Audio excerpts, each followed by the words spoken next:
सोचा नहीं जहरीले डोरे कुछ होए तो गाली दूंगी जान लीजिए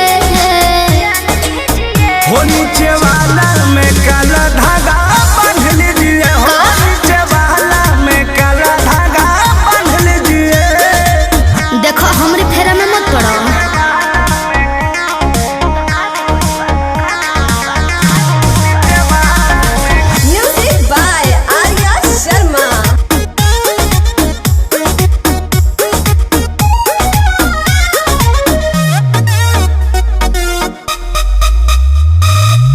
कॉपी किताब लिहनी छाती में सहत के गाल लाल कोई दिहला दांत से कहत के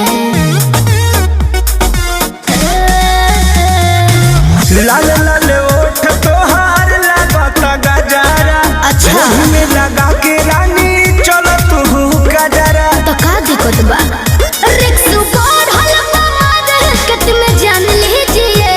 अरे बांध लो हो नीचे वाला में काला धागा बांध लीजिए हो नीचे वाला में काला धागा बांध लीजिए।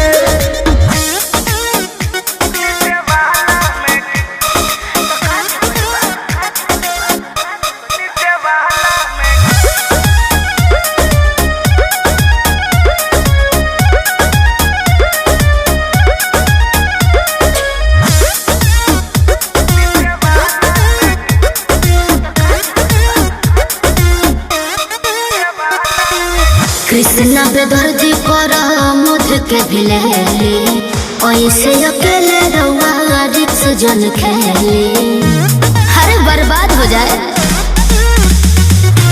सोनू अशोक औरी सनी बाड़े फेर में तो पर दी तो करे जा तेरा वेलुआ नेर में सही कहतनी जाई तो आप मान लीजिए प्लीज। हो नीचे वाला में काला धागा बांध लीजिए हो नीचे वाला में काला धागा बांध लीजिए।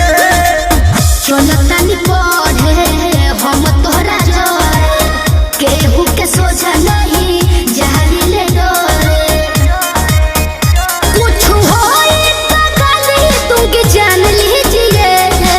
अच्छा ये बात है हो नीचे वाला में काला धागा बांध लीजिए हो नीचे वाला में काला धागा बांध लीजिए। बालो बालो अरे जाना